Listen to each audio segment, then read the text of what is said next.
Барыңыздарга салам. Мен аты жөнүм Али Токтокунов. Биз мына жаз келгени, эмне айдайбыз, эмне себебибиз, ал кандай чыгат, күздүндө курсагыбыз тоебу, чөнтөгүбүз толобу деген маселе башыбызды оорутуп баштайт. Өзгөчө айыл жериндегилер үчүн азык түлүк кымбаттайбы, арзан болобу, же мындай нормалдуу болобу баасы дегендей жана башка ушул суроолор сыяктуу суроолорго биз жооп алыш үчүн бүгүн Айыл чарба министрлигине келдик. Ana ошондой эле жанагыл 309 токтом деп абдан ызы чуу чыгып атат. Бүгүнкү күнгө чейин басылып элек бир топ жерлерде буга байланыштуу митингдер, президентке кайрылуулар өттү. Ушул боюнча биз министрдин өзүнөн жооп алабыз. Анан мен министр Аскар Жаныбековдун кабинетине кирип келип эле моундай узун доскага көзүм түштү. Адегенде ушуну түшүндүрүүдөн баштасак. Аскар мырза, убакыт бөлгөнүңүзгө чоң рахмат. Анда көрсөтүп берсеңиз, адегенде бул эмне иштер, бул аткарылса кандай натыйжа болот? Али мындай, саламатсыздар урматтуу телекөрүүчүлөр, саламатсыздар урматтуу кыргызстандыктар. Али, салам алейкум. Бул жерде эми биринчиси биздин Айыл чарба министрлигинин жаңы ушул командасынын эң артыкчылыктуу 6 багыт айыл чарбасын өнүктүрүү боюнча. Мына азык-түлүк коопсуздугу, органикалык айыл чарба өндүрүшү, санариптештирүү, бүгүнкү күндө климаттын өзгөрүшүнө адаптация болуу, биздин чоң маселе бул жерде кластерлерди өнүктүрүү жана жаңы базарларды өнүктүрүү, өздөштүрүү. Мына ушул 6 артыкчылыктуу багыт бар. Мына ушул боюнча бүгүн биз байкасаңыздар, ушулардын баардыгы боюнча аракет кылып иш алып барып атабыз. Биз каяка барабыз деген нерсе белгилүү. Каяка барабыз? Мына дүйнөлүк менеджментте мындай дейт да. Адегенде каяка барарыңды белгилегенден мурун ким менен барарыңды тактап ал дейт. Мен ушу кызматка 3 февралда дайындалганда биринчи маселе ким менен басам ушул жолду деген баягы совол өзүмө суроо берип, анан ошол чогуу бара турган команданын мүчөлөрүн тактадым. Андан кийин алар тактагандан кийин каяка барам деген маселе. Мына артыктылыктуу алты. Өзүбүздү кыргызстандыктар эки эле продукция менен, эки эле азык менен камсыздай алабыз. Үчөө менен. Үчөө. Мындайда өзү сүт, картошка жана жашылча. Жашылча. Мына ушулар менен өзүбүздү камсыз кылабыз. Анан бул калганынын баардыгын болбосо дагы көпчүлүк бөлүгүн биз сырттан ташып келсек. Анан кийин албетте ал жактагы доллардын өсүшүнө карата баалар көтөрүлөт, жана башка маселелерден улам көтөрүлөт. Азык-түлүк коопсуздугу сакталбай жатат да. Мен адегенде биринчи пунктуңуз боюнча эле суроо берейин да. Канча убакыттан кийин сиздердин жол карта боюнча мына ушул биздин азык-түлүк коопсуздугу мындай канааттандырарлык деңгээлге жетет? Мисалы, коопсуз деген деңгээлге жетет. Айталы өзүбүз кыргызстандыктарды толук азык-түлүктүн 10 түрү мененби же 20 түрү мененби канча убакыттан кийин камсыз кылып калабыз? Өзү негизи адамдын ошол тамактануусундагы эң негизги орунду ээлеген 9 азык зат бар өзү. Ошолордун 9-у деги ошол биздин саламаттык сактоо министрлигинин эсептөөсүндө, ошонун сунуштамасында физиологиялык норма деп эсептелет да. Мына ошону жалпы кыргызстандыктардын санына көбөйтүп эсептегенде белгилүү физикалык көлөм чыгат. Мына ошону камсыз кылуу өзүбүздүн өндүрүштө. Мына бул азык-түлүк коопсуздугун камсыз кылуунун негизги бөлүгү болуп эсептелет да. Эми буну биз качан камсыз кыла алабыз? Мына сүт менен биз өзүбүздү камсыз кылып атабыз, картошка менен камсыз кылып атабыз, жашылча менен камсыз кылып атабыз. Ал эми азыктык буудай, жумуртка, эт, өсүмдүк майы, мына кумшекер, булар менен биз өзүбүздү камсыз кыла албайбыз. Эң жакшы көрсөткүчүбүз 50%. Азыктык буудай менен 40%га бүгүнкү күндө өзүбүз камсыз кылып атабыз. Камсыз кылса болот да. Албетте. Мисалы үчүн көчө жакында эле 17-16 жылдарда биз өзүбүздү кумшекер менен толук камсыз кылчубуз. Бир. Өзүбүздү көчө эле эгемендүүлүккө аттанып аткан убакта өзүбүз азыктык буудай менен толук камсыз кылып экспортко чыгарчубуз. Туурабы? Мына өзүбүз эт менен дагы эттин түрлөрү менен камсыз кылар элек. Жумуртка жөнүндө маселе болбойт эле ал. Мына бүгүнкү күндө 45 000 тонна кумшекер өндүрүп атабыз быйылкы жылга. Ал биздин керектөөнүн 50%-на жетпейт. Качан ошол Биздин жол карта боюнча биз эсептеп чыккан 9 түр боюнча биздин эсептөөлөр, биздин божомол жана биздин жол картабыздын жыйынтыгы 24-жылда биз өзүбүздү кумшекер менен камсыз кылабыз. Биз өзүбүздү азыктык буудай менен камсыз кылабыз. 24-жылдын жыйынтыгы менен 60%дан кем эмес өзүбүздү тоок эти менен камсыз кылабыз. Тоок эти деген эле бул жылыга бир 35-38 миң тонна тооктун эти, канаттуу этин сатып келет дегенге барабар. Ооба. Болгондо дагы алыскы өлкөлөрдөн сатып. Туура, кай жерден гана келбейт. Америкадан келет, Израилден келет, Белоруссиядан келет, деги келбеген өлкө аз эле бизге. Ошо жерде сапат маселесинде пайда. Бул илгертен эле ошондой буштун буттары деген эсиңизде. Аны буга бир аздан келебиз, биякты түшүндүрүп берсеңиз. Андан кийин мына январь-февраль айындагы менин жеке контролумда турган маселелер. WhatsApp. Губернаторлор менен мамлекеттик райондук администрациянын жетекчилери менен WhatsApp группаны түзүп, ошону активдештирүү. Бул иштеп атат.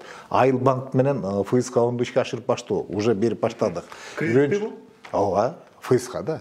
Кредитке, айыл чарбасына жеңилдетилген кредиттер. Аны үйрөнчүлүк фонд, буну чечтик. Агрохолдинг, мына бунун положениясын иштеп чыгып атабыз. Кластерлер, бүгүнкү күндө уже 9 кластерди иштеп чыгып, ишке ашыра баштадык жумушту. Кадрлар боюнча маселелер, анан ар бир жетекчиге тапшырылган тапшырмалар, распределение 15 миң тоннаны бөлүштүрүү, лизинг малдыкы, семхоздордун ошол баягы сапатын текшерүү кайрадан бир сыйрадан импорт малдардын страхованиясы, айыл чарбасынын баягы страхованиясы, мына ошол маселелер бул менин контролумдагы, мына негизи бул февраль айына чейин аткарылып бүтүп калды. Эми бул жерде маселе. Биз 309-да кандай кемчилик кетирдик? Биз элге маалымат жеткизүүдө аксадык. Ооба. Ошон үчүн мына карасаңар, маалымат сайтта кичинекей 3кө татыктуу жумуш жасап турабыз биз.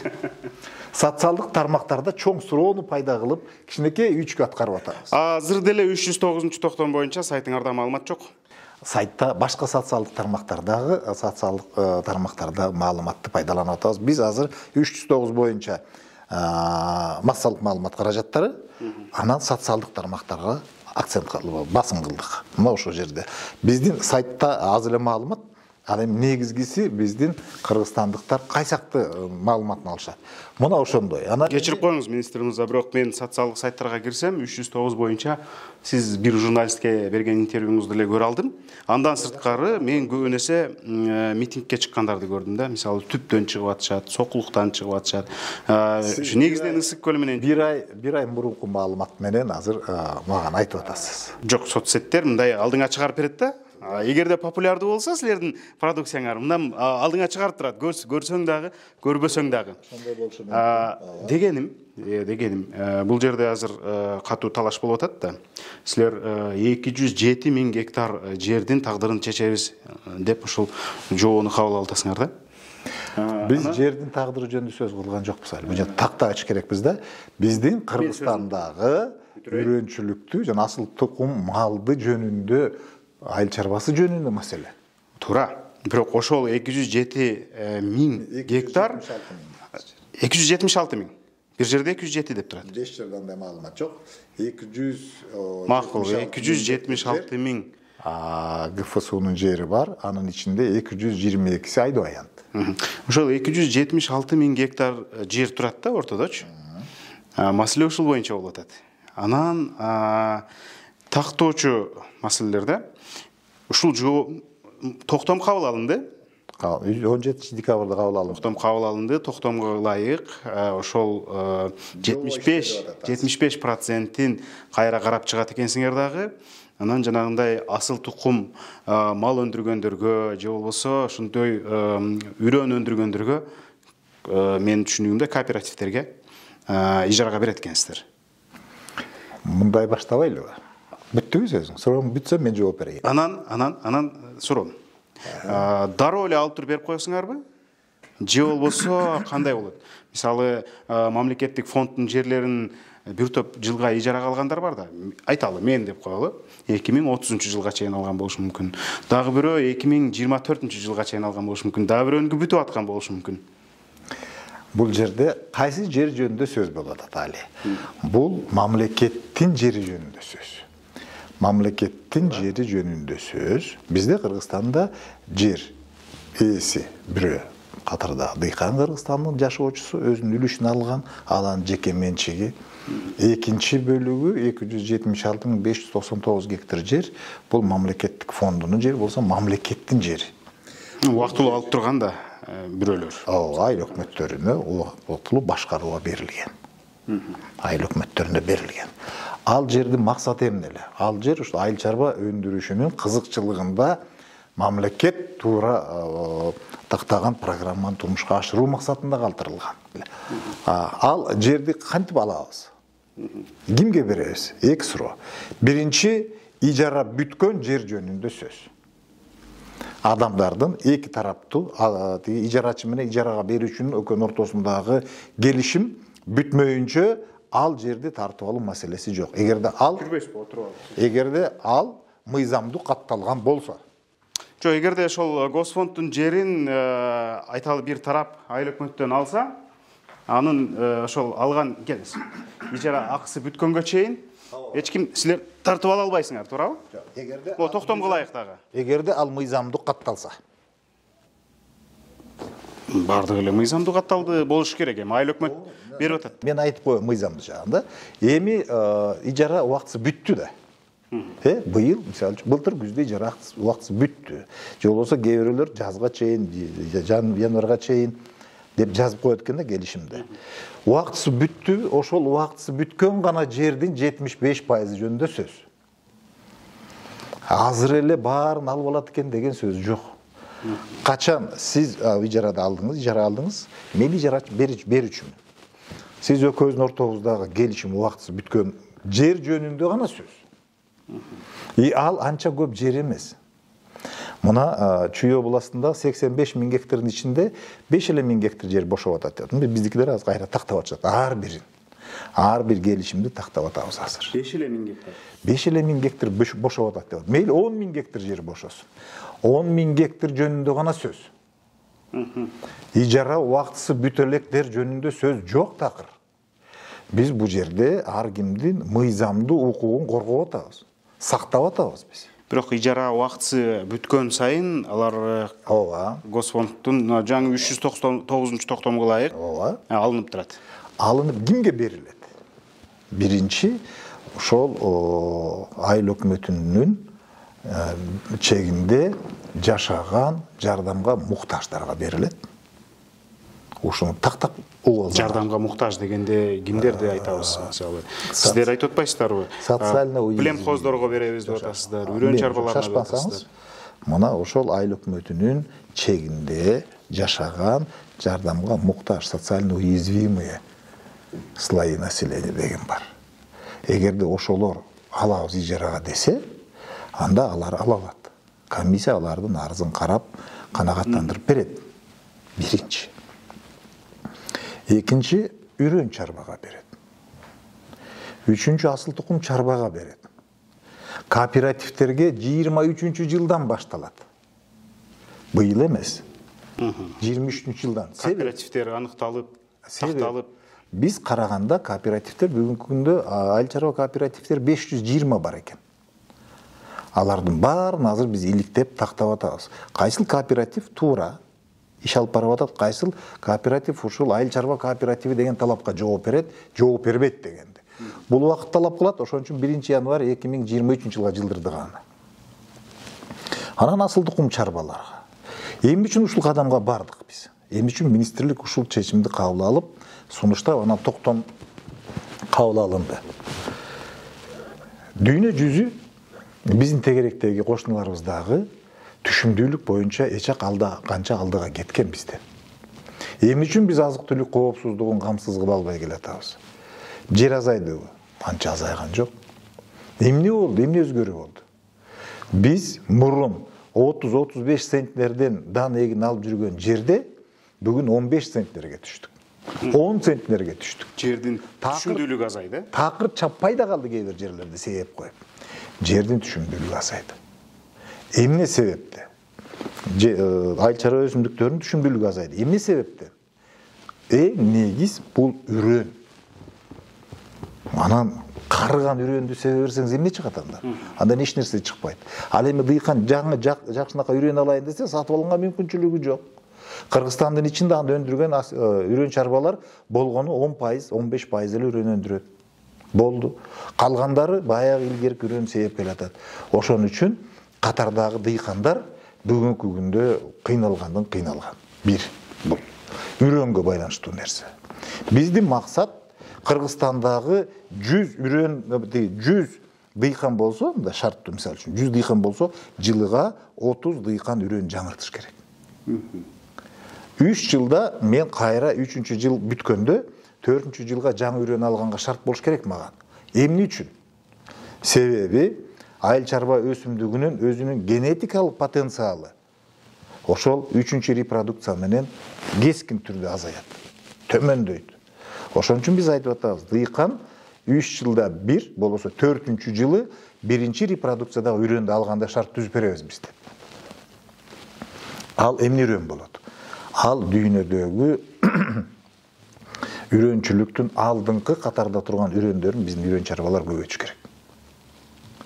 Эми Кыргызстандын базарында үрөн 30 сом болсо, мисалы үчүн, дыйкан ошол үрөндү 21 сомдон сатып ала алат. 30% арзан үрөн чарбадан. Себеби мамлекет үрөн чарба өндүргөн үрөнгө 30% субсидия берет. Көрдүңүзбү? Үрөн чарба 30 сомго өндүрөт, 30 сомго сатат фактически. Бирок анын 30 сомдун 21 сомун дыйкан төлөйт, 9 сом мамлекет төлөйт. Көрдүңүзбү? Азыр дыйкан сатып алайын десе үрөн жок.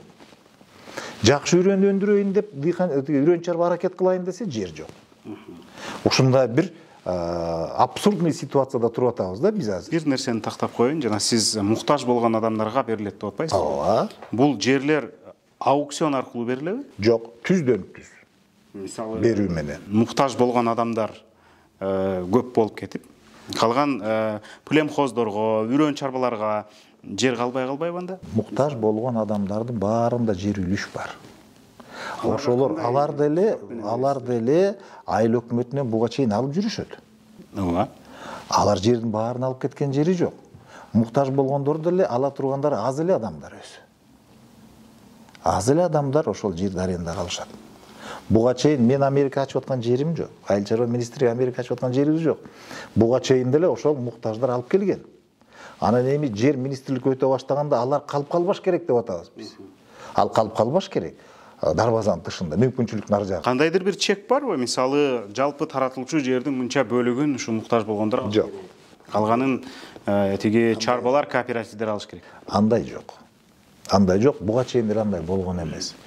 Ал жерде эми биз көрүп атабыз да, 20 жылдан бери калыптанып калган тажрыйба бар, калыпталган талаптар бар. Мына ошонун эле өзгөрүүсү жок эле келет. Бирок биз эң негизгиси үрөн чарба менен асыл тукум чарбаларды колдоп, ар бир дыйкан мамлекеттик фонддагы жерден пайда көрсүн деп атабыз. Мына ушул токтомго каршы чыккандардын жүйөлөрүнүн бири жерлер кайра бөлүштүрүлүп, колунда бар адамдарга, мүмкүнчүлүгү кең адамдарга же ошо министрдин туугандарына, депутаттын туугандарына бөлүштүрүлүп кетет. Анткени ошолордун гана мындай чоң чарбалары бар, а биз андай чарба кыла албайбыз деп жатышат да. Туура. Эми мындай деп карайлык. Чоң чарбалар колунда барлар алып кетет дейт. Кыргызстанда 6.630.000 киши жашайт. Анын ичинде 4,5 миллиону айыл жеринде жашайт. Айыл жеринде, шаарчаларда, ошо айыл чарбасына тиешеси бар адамдар. Эми ошол ГФСУнун жерин ким алып жүрөт Кыргызстанда? Бүгүнкү күндө 66.000 киши гана кармап жүрөт. 1% кыргызстандыктардын, жалпы Кыргызстандын 1% ошол жерди иштетип жүрөт. Кимдер алар? Азыркы сиз айтып аткан колунда барлар көпчүлүгү. 20 гектардан жогору карай 1000 гектарга чейин алып жүргөн биздин кыргызстандыктар үрөн чарба эмес алар. асыл тұқым чарба емес, ал жеке тараптар алып өзінің қызықшылығы үшін ғана пайдаланады. Қандай деген? Мұны чарба өсімдігін өстіреді, чаап жинап алады, сатып ет, ақшасын чөнтөгіне салып алады. Болды, ушу менен биздин мамлекеттин жерин кызматы бүттү. Бир. Экинчи, алып чоң жерлерди. Аны кайра суб арендага берип, 1000 сомдон алып алып, 20 000 сомдон суб арендага берип жүргөн биздин ишкерлерибиз көп айыл чарбасында. Кимдер нааразы бүгүн? Мына ошол жолдоштор нааразы. Мына бай күнү сиз айтып аткан пресс-конференцияда мына Моусыгатада Бакыт деген жигит кукуруз заводдорунун арасынан чыгып кыйкырып атат. Эң көп кыйкырып атат ошол жигит. Байын келди мага. Мен айттым, Бакыт, сенин 170 гектар жериң бар да. Ооба дейт. Анда азыр өткөзүп бер, мен 170 кишиге 1 гектардан таратып берейин десем бербейм дейт. Ана мен сурап атам, канча акча табасың сен десем, бир жылда ошо 10 миллион сомдон ашык акча табат бул жигит.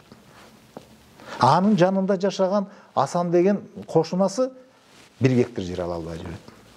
Калыстык барбы? Жок да калыстык.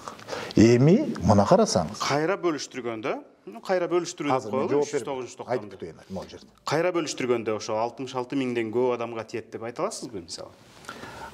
Азыр ошондон көп адамга тийгенге мүмкүнчүлүк болот. Бир, кантип? Үрөн чарба жер алганда үрөн өндүрөт. Ошол үрөндү жүздөгөн, миңдеген дыйкандар сатып алат. Эң жогорку сапаттагы үрөндү миңдеген дыйкан чарбалар мамлекеттин колдоосу аркылуу сатып ала алат. Азыр эмне болот? Азыр жеке тараптар эле өзүнүн кызыкчылыгында пайдаланып атат. Ал эмне субсидия берип атабы дыйканга? Бербейт. Ал эмне сапаттуу үрөн өндүрүп берип атабы дыйканга? Бербейт. Ал эмне жерге жакшы мамиле кылып атабы? Кылбайт. Ал ошол жерге ирригациялык каналды салып баратабы? Салбайт. Ал ошол жерге скважина бурит эттиби? Этпейт. Көрдүңүзбү? Мамлекеттин жери, мамлекеттин кызыкчылыгы жана элдин кызыкчылыгы үчүн иштеш керек. Мисалы үчүн, ошол эле жана мен айтып аткан Бакыт деген жигит 170 гектар жерге айыл чарба өсүмдүгүн өстүрүп туруп, анан өзүнүн кампасына түшүрүп, өзү сатып үйлө өзүнүн оокатын кылып атат. 170 гектар жерде 2 тоннадан болгондо эле 340 тонна үрөн чыгат. 340 тонна үрөндү 2 центнерден алганда 700дөн ашык фермер үрөн ала алат. 700 гектарга жеткидей сапаттуу үрөн болот. Көрдүңүзбү? Бир кишинин кызыкчылыгына иштеп аткан жер 700 кишинин кызыкчылыгына иштеп баштайт. Көрдүңүзбү каякта маселе? Бул эми теория жүзүндө албетте. Мен сизге теоретик эмесмин. Иш жүзүндө. Дыйкан жүзүндө. Сиз дыйкансыз. Ага да келебиз азыр. Ооба. Иш жүзүндө ошол адамдарга тиеби чынында эле? Мисалы, силердиги токтомду жазганда айтып атпайсыңар ошол юридикалык тараптарды атап атасыңар да, бул кооперативдер, чарбалар түрдүү. Ооба. Демек, андай уюмдарды колунда бар адамдар түзө алат. Карапайым адамдар кыла албайт. Анан ошолорго арнап кайра бөлүштүрүлүп атса жер, мен түшүнбөй турам да, сиз бүгүн мага жаңылык болду, мындай карапайым адамдарга дагы беребиз деп. Туура. Беребиз. Себеби? Бирок өлчөмүн айтпай атасыз да, мисалы бөлүштүрүлө турган жердин мынча проценти ал айтылбайт. Гарантия ал жок. Себеп мына эле.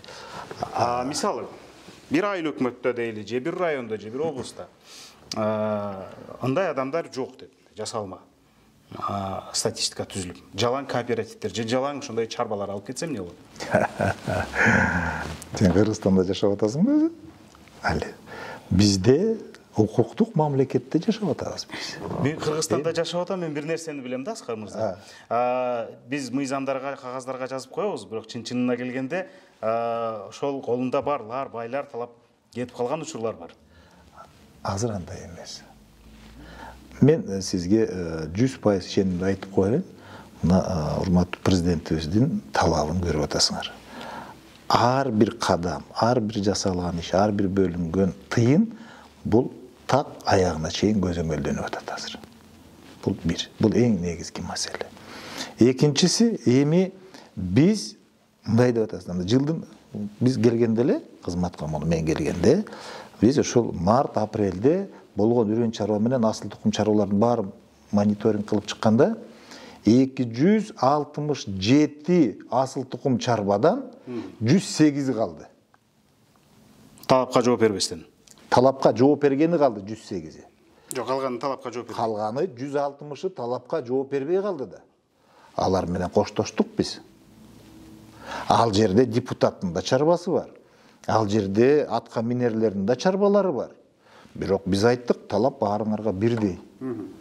Жооп береби? Иште. Жооп бербейби? Коштошобуз. Биз коштоштук, биз көрсөттүк өзүбүздүн түптүз иштеп атканыбызды.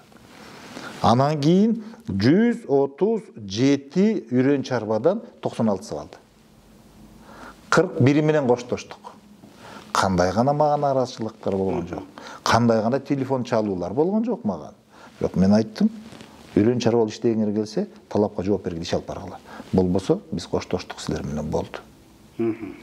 Эми азыр кайра дагы ошондой мониторингке 2 группаны чыгардым мен. 108 асыл тукум чарба дагы кыскарат. Жооп бербегендер. Себеби бул жолку талап андан да катуу болду. 96 үрөн чарба дагы кыскарат. Анан ошол талапка жооп бергидей аракет кылып иштеген чарбалар калат. Бир. Эми алар Кыргызстанга жеткидей үрөн өндүрө албайт. Алар мүмкүнчүлүгү жетпейт. Биз азыр айтып атабыз, мына белдүү, жакшы дыйкан чарбалар бар. Акимдерге айтып атабыз, айыл өкмөттөргө айтып атабыз, карагыла, алып чыккыла ушуларды. Көрөлүк, ушуларга шарт түзүп берелик. Ушулар түздөн түз алектенсин. Бизге азыр кызык эмес, бирөөнүн үрөн чарбасын жетелеп сүйрөш. Бизге талапка жооп бергенде иш алып барган үрөн чарба, асыл тукум чарба керек. Аскар мырза, мисалы абсолюттук бир өлчөмдө жер алып албаш үчүн кандайдыр бир чек барбы? Максимум ушунча гана гектар жер ала аласыңар. Мындай, көрсөткүч мындай да. Ошол биринчи көрсөткүч үрөн чарба ошол айыл өкмөтүнүн территориясындагы дыйкандарга үрөндү камсыз кыла турган жер алат. Андан ашык болсо, райондун ичинде 2-3 үрөн чарба болсо, ошол 2-3 үрөн чарба райондун муктаждыгын жапкыдай жерди алат. Көрүп атасызбы мына? Мына негизги көрсөткүч ушул. Райондун ичинде, жана мен айткан дыйкандар 3 жылдан 4-4 жылы үрөндү жаңырткандай көлөмдөгү үрөндү өндүрүш үчүн жер алат булар. Абсолюттук өлчөмдө көп алат. Андай жок да. Кантип алат? Алар мисалы үчүн 1000 гектар жерди алып иштете турган жерге биз 3000 гектар бербейбиз да. Бүгүнкү күндө Айыл чарба министрлиги өтө тыкыр көзөмөлгө коюп атат бунун баарын тең. Мурункудай каалаган убакта келип үрөн чарба боло калам деген жок байке. Жана анан алар суб арендага дагы бере албайт алган жерди. Суб арендага келишимде жазылып турат. Эгерде, карабайсыңар, эгерде ижара акысын убагында төлөбөсө, жерден ажыратылат. Жерден ажыратылганда эле үрөн чарба статусунан ажырайт. Экинчи, жерди пайдалануунун багытын өзгөртсө, сапатын туура эмес кылса, дагы коштошобуз. Үчүнчүсү, суб арендага берсе. Суб арендага бергенде үрөн чарба статусунан ажырап, кайтарымсыз шартта ажырайт. Кайтарымсыз. Көрдүңүзбү? Экинчи, үрөн чарба болом деген укуктан такыр ажырайт. Көрдүңүз, кандай кооптулук бар буларга. Ошого жараша талап да катуу.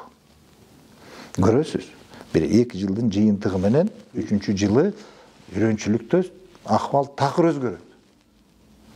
Дыйкандар, Сиздер ошонун негизинде азык-түлүк коопсуздугун камсыздайбыз деп жатасыздар. Антпесе болбойт. Себеби жакшы үрөн болмоюнча түшүм көбөйбөйт. Түшүм көбөймөйүнчө өндүргөн көлөмдүн өзү көбөйбөйт. Анда азык-түлүк коопсуздугу жөнүндө кайдагы сөз. Анда мен бир нерсени айтып коеюн эле. Эгемендүүлүктүн алдыңкы жылдарында, эгемендүүлүктөн эле мурунку жылдарда биз 37 центнерден эгин алчубуз. Азыр каяктабыз? Азыр 15 центнердебиз. Эгемендүүлүктөгү 25 центнер алып жүргөн мамлекет азыр 50ден алып атат. Мамлекет боюнча. Биз эгемендүүлүктө 37 Беларусияны айтып атасызбы? Белоруссия, Украина, Россия.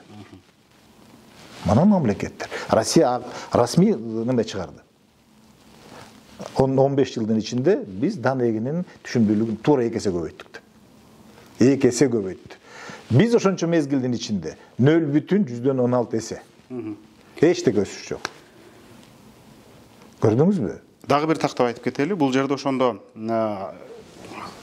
маалымат ушундай тез тарап атат. Адамдардын чочулоосу дагы туура түшүнсө болот. Демек, алардын эч кандай үлүш жерлерин үлүш жерден сөз жок. Ал менчикте. Ошондой эле мөөнөтү бүтө элек жерлер мамлекеттик фонддун жерине тийбейсиңер.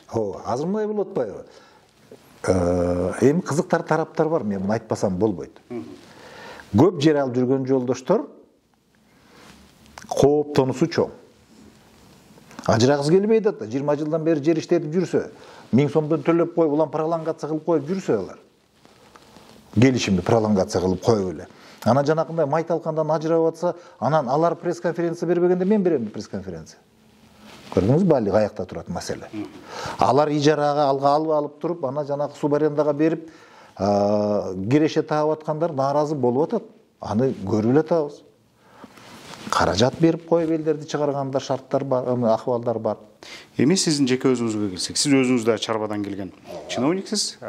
Сиздин Рейна Кенч деген чарбаңыз бар. Айгашка. Азыр Айгашка жок. Айгашка иштебейби? Андан сырткары Ангус деген дагы жок. Азыр бир эле Рейна Кенч. Рейна Кенч гана иштейт, бирок болгон, ошондой эле. Алар түзүлгөн, бирок иштеген жок. Макул. Сиздин канча жериңиз бар? Биздин өзүбүздүн жеке тараптардан сатып алган жерибиз бар. Анан жеке тараптан ижарага алган жерибиз бар. Госфонддон алган жериңиз барбы? Жок. Госфонддон эч пайдаланылбай аткан жерди элге көрсөтүп берели деп биз 20 жылдан ашыгыраак эч ким иштетпей аткан жер бар болчу. Айыл өкмөтүнө сүйлөшүп айттым, мен ушул жерди элиңе иштеткенди көрсөтүп берейин. Ошол жерди алдык, мына биз былтыр алдык. Ошол 30 гектардын тегерек. Алдык, кагырап эч ким иштетпеген жер. Анан ошону өткөндө Аксууга барганда да айттым, мен мына биз айдап койдук эле күзүндө. Алам дегениңиздер болсо алыңыздар. Демек, сиз ал жерди өткөрүп бергенге даярсыз? Мен азыр өткөзүп бергенге даяр. Мен Аксууга барганда да айттым. Алам десеңиздер алыңыздар. Ошол жерди мынакей турат, айдап койдук эле күзүндө. Менин айдаганга кеткен чыгымымды мага берип койгула, эч 1 мүнөт дагы кереги жок алмага.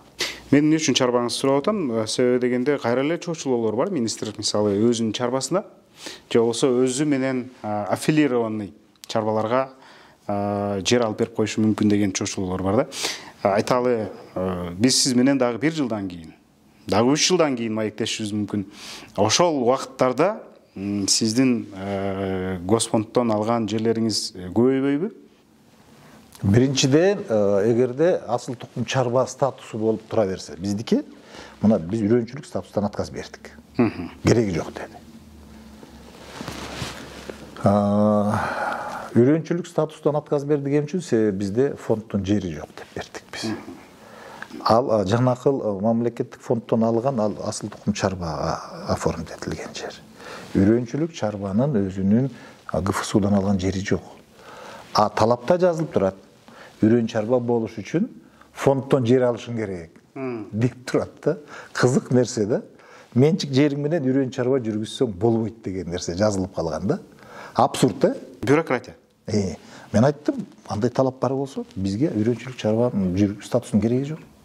Жок, ошондо сиздин жериңиз, мисалы, мамлекеттен алган, ижарага алган жериңиз көбөйбөйбү? Мен кызматыңыздан пайдаланып. Мен биринчиден ал убакытка чейин министр болуп иштебейм, бул күмөн биринчиси.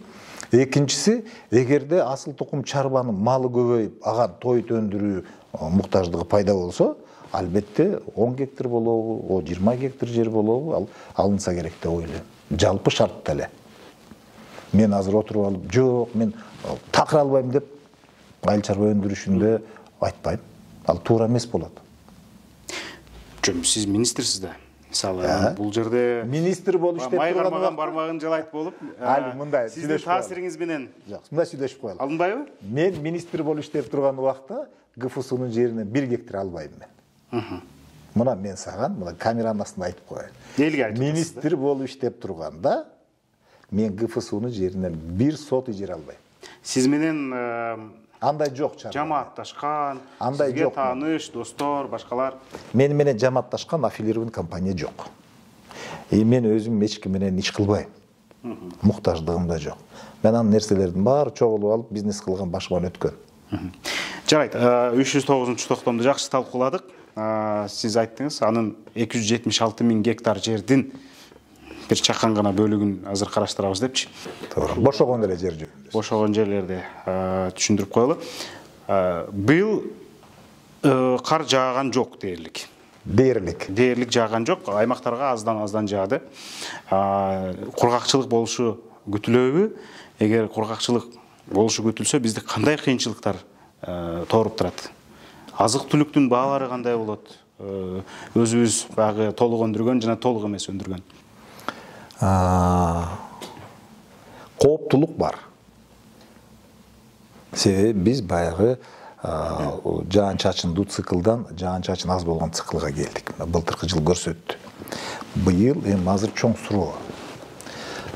Кандай болот? Гидромет бүгүн эртең эсептеп атышат, беришет бизге. Бирок мен айтып коюшум керек да, биз акыркы бир нече жылдын ичинде сугат каналдарында бирдей эле көлөм суу салып берип атабыз. Бирдей эле мына былтыр деле мурдагы жылга караганда суу аз кошулган жок, берилген жок. Даже 200 миллион кубка көбүрөөк бердик биз каналдарга. Быйыл деле ошондой болобу? Быйыл барлык нерсе жаан-чачындан, жаандан болот. Суу тартыш болсо. Суу тартыш эмес, айтып коелучу. Суу тартыш эмес. Биздин мөңгүлөрдөн 8,4 миллиард куб суу түшөт мөңгүлөрдөн Кыргызстанда. Ошонун 5,4 миллиарды биз каналдарга салабыз. Анын ичинде ошол каналдарыбыздын баары баягы шилендиге толгон, чөпкө толгон, камыш өскөн, ушинтип атып, 10дун 6-сы ошол жерге сиңип дыйканга жетпей атат. 60% суу? 60% суу дыйкандын аянтына, айыл чарба өсүмдүгүнүн түбүнө жетпей атат бүгүнкү күндө. Эмне үчүн президентибиздин чечими менен жанагы 1 миллиард 100 миллион сом акча бөлүндү ирригацияга. Мындай болгон эмес ал эч качан. Мен мына 86 жылдан бери келатам айыл чарбасына. Мына арыктарды тазалайсыңар. Арыктарды мына көрөт. Жоготууну азайтасыңар. Кыштата тазалап атабыз. Кышы менен. Көп жерлерде кышкы сугат деген түшүнүктү киргиздик биз. Кышкы сугат деген муга болгон эмес буга чейин. Күзүндө кеч күз 15 ноябрга чейин каналдарга суу берип, жерди сугартканга аракет кылдык. Мына азыр сууну кайра берип баштап атабыз. Эрте жаздагы сугат дегенди козгоп атабыз да, баштатып атабыз. Азыр болгон сууну пайдаланып калышыбыз керек. Бир. Экинчиси, эмне үчүн жетип жүргөн суу жетпей калды деп атпайсыңарбы? Мына бир поле. Мурун ушул эки эле жерден суу алып сугарар элек. Азыр 20-30 кожоюн бар ушул жерде. Ар бири бүгүн бирөө алам дейт, эртең бирөө алам дейт, ушинтип атып, суунун баары талаада жок болуп атат. Суунун баарлыгы ушинтип жок болуп атат. Көрдүңүзбү? Бир. Экинчиси, мисалы үчүн мурун чүйдө көп жылдык бактын аянты азыраак эле. Малинанын аянты жок болчу. Тиги кулпунайдын аянты жок болчу. Азыр көбөйүп атат. Азыр көбөйүп атат. Булар 10, 12, 14 сугатты талап кылган өсүмдүктөр. Көрдүңүзбү? Ал дагы бар. Ошон үчүн эмне үчүн кооперативдерди айтып атабыз биз. Эгерде элдер биригип алып кооператив түзсө, аларга дагы жер берели деп атабыз. Могу поледагылар биригип алып бир кооператив түзсө, мына бул жердин себобороту болот, жердин кунардуулугу жогорулайт, сууну пайдалануу үнөмдүү болот. Биздин аракетибиздин баарлыгы ошол түшүмдүн көбөйүшүнө, суунун үнөмдүү пайдаланышына, туура өсүмдүктөрдү өстүрүүгө жана дыйкандарыбыздын кирешесинин көбөйүшүнө аракет. Жылда эле эмне эгебиз? Эмне эксек күздө арзан болбойт деген маселе туулат да. Бир жылда картошканын баасы болбой, сатылбай чирип кетти. Бир жылда болсо сабизибиз 100 сомго көтөрүлүп кетти. Анан кандай азык-түлүктүн түрлөрүн эксек, мындай натыйжалуу күзүндө сата алабыз? Быйыл эмне эгиш керек?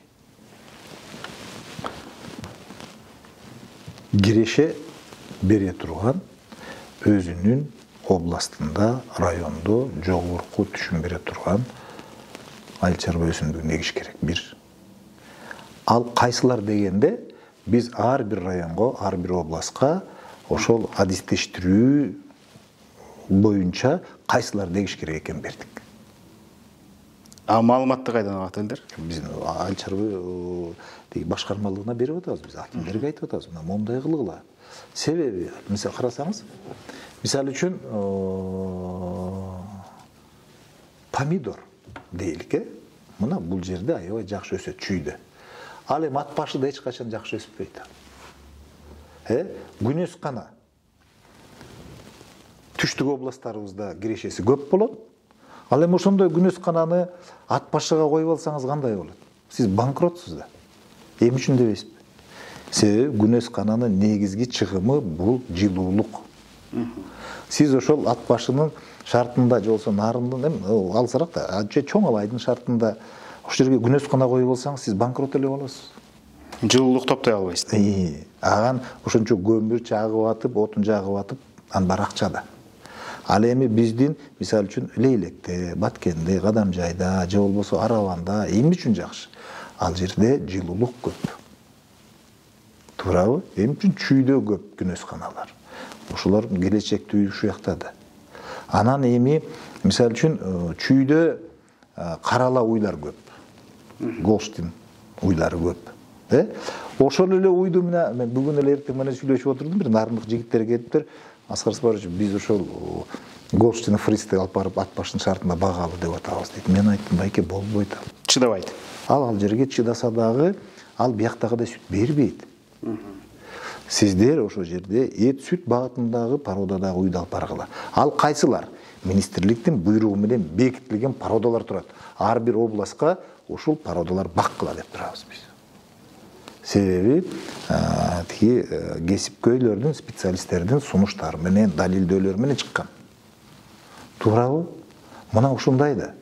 Эмне үчүн Жайыл районунда картошка сепкенге кирешелүү эмес. Себеби аякта ысык. Аякта суу жетпейт. Картошка кеминде жакшы болот. Картошканы кеминде егиш керек. Туурабы? Мына ушундай да. Ал эми помидорду мына ушул чүйдө егиш керек. Демек, ар бир райондун өзүнүн адистештирүүсү, чарбагерлери ошол өздөрүнүн райондагы айыл чарба министрлигинин өкүлчүлүгүнө барып маалымат, консультация алса болот экен да. Биз мына ошону азыр алса болот, биринчиден. Экинчиден, ошол жерге баягы элдерге консультация бере турган борбор уюштуруп атабыз. Биздин райондук агрардык башкармалыктардын базасында ошого даярдык көрүп атабыз. Фермер келгенде ошол жерден толук маалымат алыш керек, жардам алыш керек. Ошолор аркылуу дыйкандар өзүнүн эле смартфонунан же болбосо телефонунан эле таап алыш керек баарын. Көрүп атасызбы, жана дыйкан бот деген, дыйкан дос деген. Мына ошонун баардыгы азыр агроном, ученый агроном дегенди даярдап атабыз. То есть твой агроном дегенди. Барып, сиз айтасыз, мен Али Токтакунов, баланча район, баланча жерде жеримде эмне себеп? Чыгат. Али, сиздин жериңизден кунардуулугу мындай, суунун жетиштиги быйыл болот же болбойт, ошондуктан сиз дарбыз экпеңиз а жерге, быйыл арпа себеңиз. Ошондо банкрот болбойсуз деп чыгат. Көрдүңүзбү? Мына ошону. Бүгүнкү күндө биз ирригацияны толугу менен санариптештирдик. Биздин ирригациядагы болгон немебиз бар тең. Байлыгыбыз деп айталык. Токойдогу байлыгыбыздын баары санариптештирдик. Жер боюнча санариптештирип бүтүп калдык буюрса, эми азыр баарын тиги космосъемка аркылуу гана тактайбыз. Жанакыл катып сатып жүргөн жерлердин баардыгы жакында чыгат, бүт. Мына байын бир айыл өкмөттөн 1419 гектарбы? Учетто жок. Эң жогорку сапаттагы жерлер чыгып атат. Анан аны каалагандай берип жүргөн, каалагандай пайдасын. Мен эми аны азыр айта албайм. Азыр эми аны жанагы биздин жер суу кызматы бар да, инспекция мурунку. Азыр ушулар баарын тактап чыгат. Тактап чыккандан кийин анан суроо болот. Налоговый кызматтагылар келип айтат, каякта бул налог? Анан биз сурайбыз, бунун айыл өкмөтүнүн тиги бюджетине түшө турган акча кайда бул акча деп.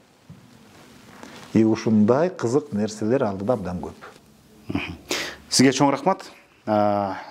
Кандайдыр бир деңгээлде биздин дыйкандарга, фермерлерге, деги эле чарбакерлерге түшүнүктүү болду деген ойдобуз. Мындан ары дагы ушундай маектерди уюштуруп туралы. Биз менен бүгүн бир ооз сөзүм бар. Али, мен бир кайрылып койсом. Көп жерде ушундай сөз бар да. Айыл чарба министри өзүнүн чарбасынын кызыкчылыгы үчүн ушуну жасап атат деп. Чарбаңыз бар да ошол сөз чыгат. Мен өзүмдүн Рейнакенч чарбамды кагыраган талаада уюштургам. Бир тамчы суусу жок, бир тал куурай өспөгөн жерде бүгүнкү күндө Кыргызстандагы эң алдыңкы чарбалардын бири кылып уюштуруп жасаганга мүмкүнчүлүгүм жетти. Мен аны менен сыймыктанам. Ошондон не деген жүздөгөн, миңдеген дыйкандар жардам алышат. Билим алат ал жерде. Бүгүнкү күндөгү алдыңкы сорттогу айыл чарба өсүмдүктөрү, малдын породасы ушул жерде бар. Анан мен ушул министр катары кылып аткан аракеттеримдин бир дагы кадамын ошол өзүмдүн жеке чарбамдын кызыкчылыгында жасалган жери жок. Мен буну ар бир кыргызстандыкка ишенимдүү айта алам. Айыл чарба министри Аскарбек Жаныбековдун ар бир кылган аракети бул жалпы Кыргызстандын ар бир дыйканынын кызыкчылыгы үчүн жасалып атат. Ал эми жанакыл мени каралап, ана жанакындай бир негизи жок нерселерди айткан жолдошторго айтат элем. Андан көрө ошого кеткен энергиясын айыл чарба өндүрүшүнө жумшасынчы. Элге жардам берсин, аракет кылсын.